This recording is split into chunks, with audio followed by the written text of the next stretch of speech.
दोस्तों, आज हम बाइबल की एक अद्भुत कहानी सुनने जा रहे हैं। उत्पत्ति अध्याय 31।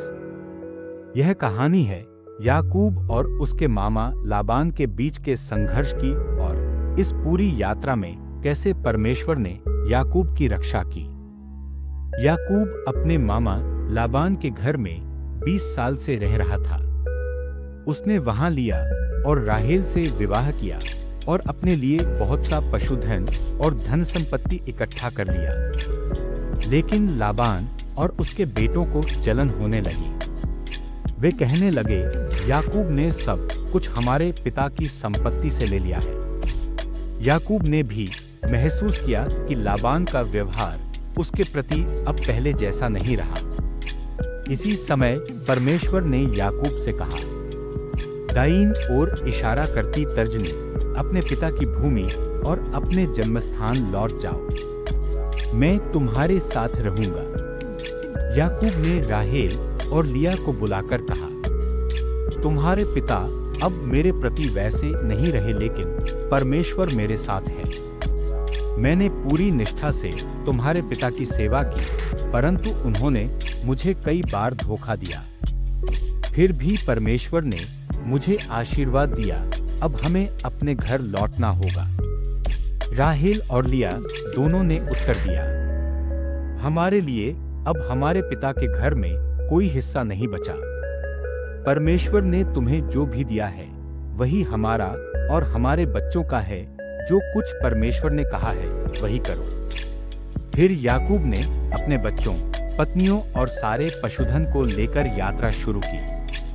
दाईं ओर इशारा करती तर्जनी, परंतु राहेल ने चोरी से अपने पिता लाबान की मूर्तियां, घर के देवता साथ ले ली। 3 दिन बाद लाबान को पता चला। वह 7 दिन तक याकूब का पीछा करता रहा।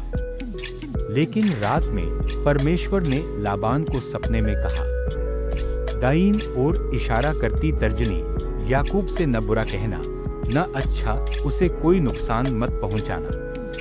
जब लाबान ने याकूब को पकड़ा तो उसने कहा, तुमने मुझे बताए बिना क्यों भाग निकले? क्यों मेरी बेटियों को ऐसे ले गए जैसे युद्ध में बंदी बनाकर ले जाते हैं? और तुमने मेरे देवता भी क्यों चुरा लिए?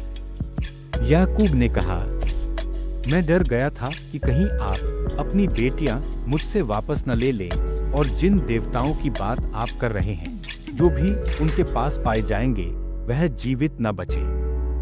याकूब को नहीं पता था कि राहेल ने उन्हें छुपा लिया है। राहेल ने मूर्तियां ऊंट की काठी में रखकर उन पर बैठ गई और अपने पिता को खोजने नहीं दिया। इस तरह लाबान को कुछ नहीं मिला।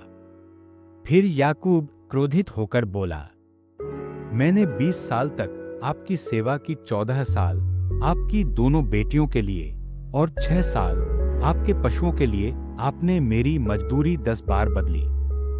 दिन में धूप से और रात में ठंड से मैं पीड़ित रहा। अगर मेरे पितरों का परमेश्वर, इब्राहिम का परमेश्वर और इसहाक का भय मेरे साथ न होता तो आप मुझे खाली हाथ विदा कर देते, लेकिन परमेश्वर ने मेरा दुख और परिश्रम देखा है।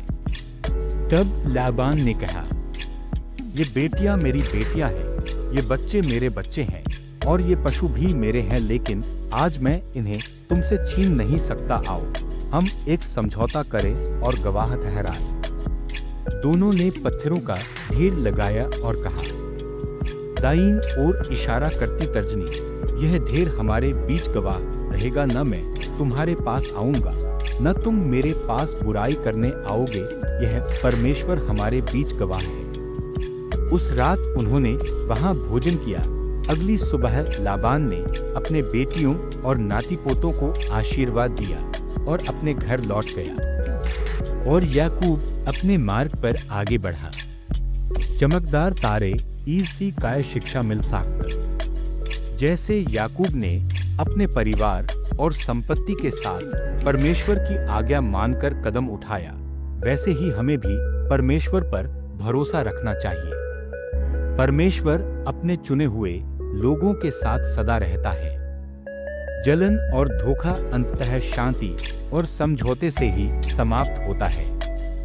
रिश्तों में चाहे कितनी भी परेशानी या गलतफहमी क्यों ना हो, शांति और मेल मिलाप बनाकर रखना जरूरी है। परिवार, विश्वास और परमेश्वर की आज्ञा सबसे महत्वपूर्ण है। हमें धोखा और छल नहीं करना चाहिए, बल्कि